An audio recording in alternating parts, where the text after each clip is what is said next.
This handwriting is utterly disgraceful.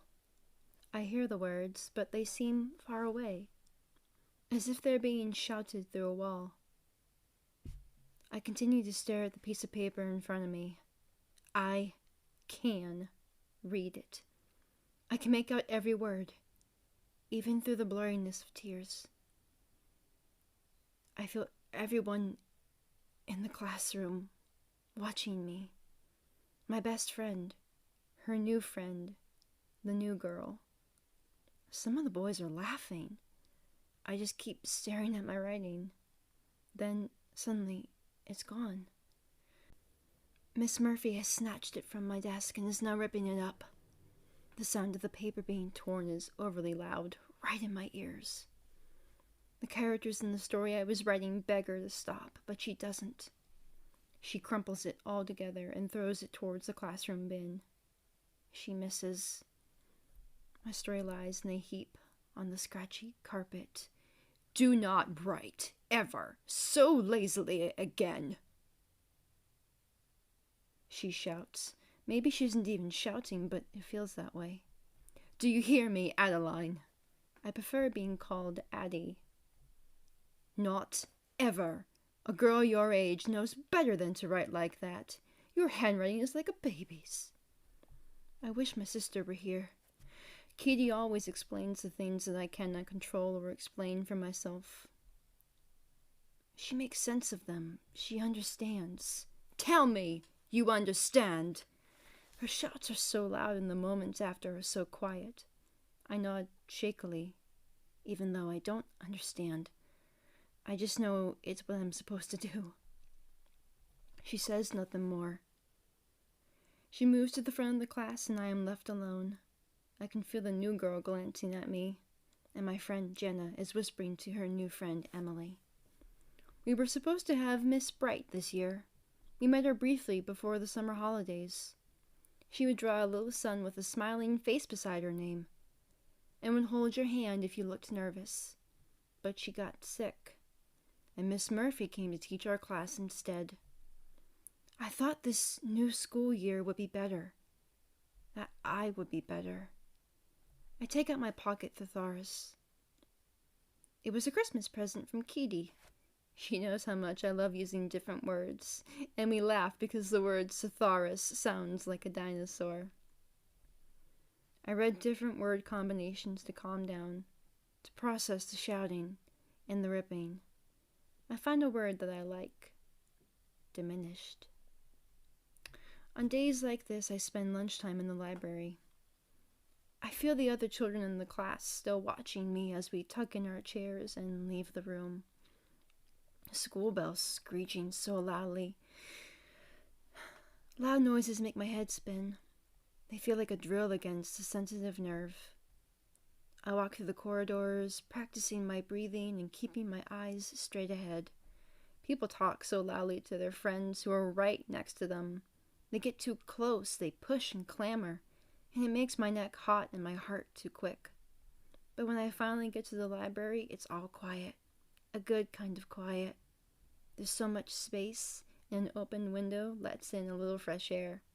There is no loud talking aloud. The books are all categorized and labeled in their proper places, and Mr. Allison is at his desk. Addie! He has curly dark hair and big glasses, and he is tall and skinny for a man. He wears old sweaters. If I were to use my thesaurus to describe Mr. Allison, I would say he is kindly. But I'd just like to say that he is nice, because he is. My brain is very visual. I see everything in specific pictures. And when people use the word nice, I think of Mr. Allison, the librarian. I have just the thing for you. I like that he never asks boring questions. He doesn't ask how my holidays were or how my sisters are doing. He just gets straight to talking about books. Here we go. He walks over to one of the reading tables and puts a large hardcover book down in front of me. I feel all the horrid feelings from earlier disappear. Sharks! I flip it open immediately and stroke the first glossy page. I told Mr. Allison last year that I love sharks. that they are the most interesting thing to me, even more than the ancient Egyptians and the dinosaurs. He remembered. It's sort of an encyclopedia, he tells me, as I sit down with the book. An encyclopedia is a book that tells you a lot about one subject or one area of study. This one is all about sharks. I nod, somewhat dazed from the excitement. I suspect you know everything that's in there already, though, he says, and laughs after he says so. So I know that he's joking. Sharks don't have bones, I tell him, caressing the photograph of what I know is a blue shark. And they have 6 senses, not 5. They can sort of sense electricity in the atmosphere, the electricity of life. They can also smell blood from miles away. Their senses are sometimes overpowering, too loud, too strong, too much of everything. I turn the page to a large photograph of a solitary Greenland shark swimming alone in the ice-cold water. People don't understand them. I touch the shark's fin. They hate them, actually. A lot of people. They're afraid of them, and they don't understand them, so they try to hurt them. Mr. Allison doesn't say anything for a while as I read the first page. You take that home with you for as long as you like, Addie. I look up at him. He's smiling, but his eyes don't match his mouth. Thank you. I make sure to put all the glad that I'm feeling into my voice so that he knows that I really mean it. He moves back to his desk and I become engrossed in the book. Reading is the most calming thing after an overly loud and unkind classroom. I can take my time. There's no one rushing me or barking at me.